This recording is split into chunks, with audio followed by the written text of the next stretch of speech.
Since the dawn of time, man has always had a fascination with abnormally large objects. Animals, ourselves, even plants. But one plant has grown quite bigger than the others. And that plant is the Californian redwood. Also known as Sequoia sempervirens, this tree on average can grow to be up to 240 feet, but the tallest known example, Hyperion, has grown to be 379 feet or 116 meters. That's big. Way back in 1858, a man by the name of Hale D. Tharp was using the land next to a giant redwood forest to give his cows somewhere to graze. Now, soon after he set down his roots, he ventured into the woods and found that the trees were huge. Now, he showed his friend John Muir, who promptly afterwards, seeing the giant trees, dubbed the forest the Giant Forest. The name for these colossal trees came from the Spanish Californians who called the tree Palo Colorado, which translates to the red tree. They called that because of its beautifully colored reddish hardwood, which they found by cutting down the trees, which you can't do anymore. The redwood tree is the national tree of the state of California, and some common names include the coast redwood, the coastal redwood, the California redwood, the Sequoia sempervirens. It's got a lot of names, but this tree used to be everywhere, not just in California. And some of the trees that are in California were actually alive when they were everywhere. Yep, that's right. These trees can live up to 2,000 years old. That is a lot more than I will ever live. Or hopefully, maybe I'll live longer. I doubt it, but it's an evergreen tree, and it is the last living species of the genus Sequoia in the cypress family of this. I don't know how to say that, so that's why I'm putting it on screen.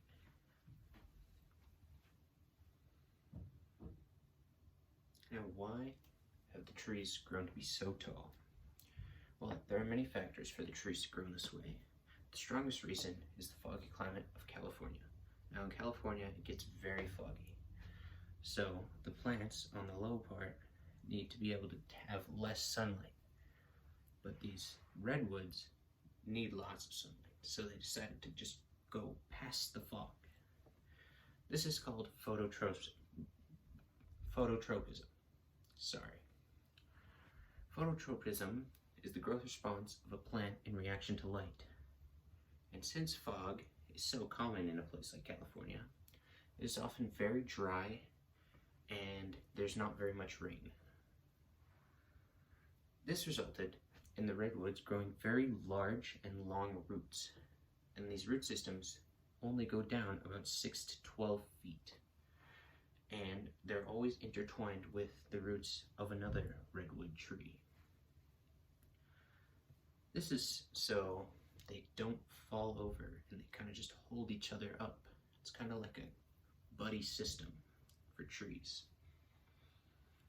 This is utilizing thigmotropism, which is the growth response in relation to touch. In this case, the trees are reacting to the touch of another tree and then weaving their roots through one another in order to create a strong foundation to keep them standing.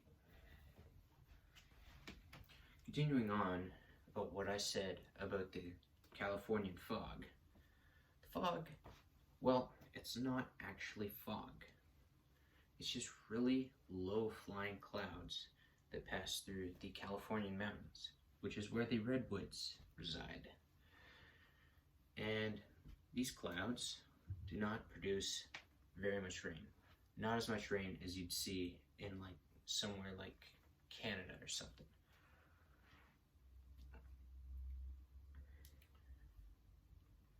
So, in response to the lack of rain, the trees have spread out their roots and not had them very deep, because when it rains, the water goes down. But since there's so little of the water, it doesn't sink very deep. So the redwoods had to adapt and move their roots higher up to absorb the water, and so they could get as much water as they possibly can. Now, I don't know about you, but I love a nice glass of water. And so do these trees. Though it doesn't come in a glass, it comes in dirt.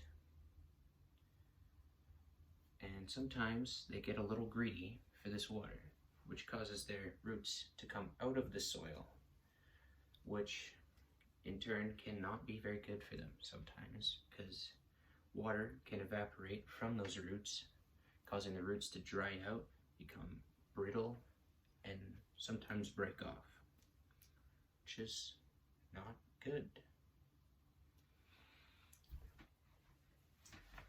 Now, just like us human beings, the Sequoia redwoods are susceptible to diseases and infection. And these diseases aren't like the diseases me and you get. Now, these diseases are a lot worse.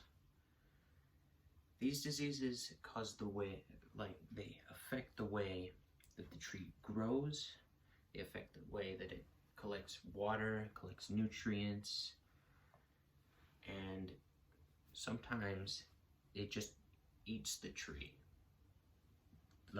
Just as a snack. That's what it does.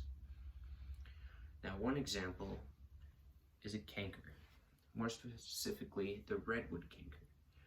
This fungus is opportunistic, which means it attacks when a tree is under stress or experiences drought or anything like that. Now, once this fungus is set in, it will release spores, which will evaporate with water and spread throughout the canopy, which is the top part of the tree where all the leaves are. And when left untreated, the fungus will cause the redwood to become deformed or eventually just die. And unfortunately, there's no way to treat this fungus without just cutting out the infected tissue, which would be something maybe a research company could look into, which is finding a way to cure these diseases without having to destroy the plant.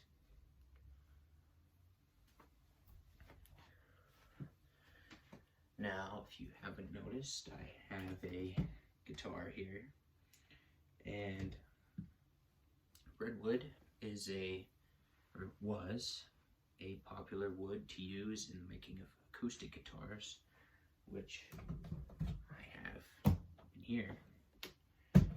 And now, modern guitars made of redwood use a different type of redwood tree that's not as cool as the big, tall redwoods. But it was very popular wood because it looked very nice. Many believe that it made it sound better, and since the wood is very resistant to decay, it wouldn't get destroyed by mold or anything like that, and it would just stand the test of time. And many of the guitars made out of redwood are still intact today, even though they may be sitting in someone's garage or in some barn somewhere or something. But they made really beautiful guitars, and maybe one day I could be the proud owner of a redwood guitar.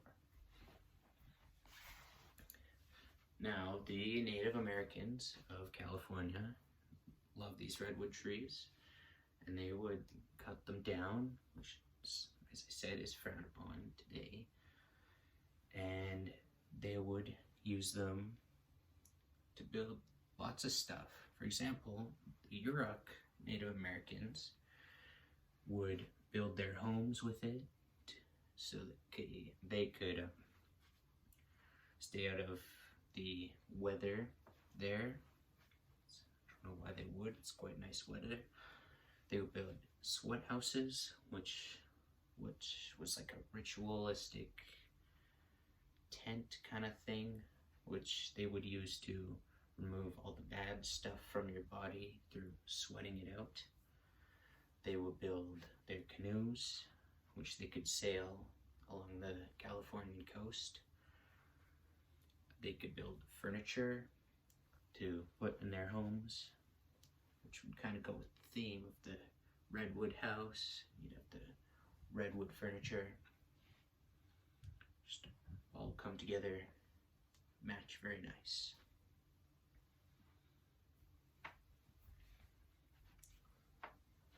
In conclusion, the California redwoods are some of the most interesting examples of large trees. In fact, they are the largest coniferous trees in the world. Also, they are the largest species of trees in the world. So it's like a two-time champion of trees. That's something. These trees are massive and they're truly beautiful to look at. Now, California, they've got LA, they've got whatever else they have, but the redwoods and the redwood forest are positively the most beautiful parts of the California landscape. They just cover their vast mountains and they stand out so much, but in a good way, if you're understanding what I'm saying. But these trees are just awesome. That's why I picked them for this research project. Thank you.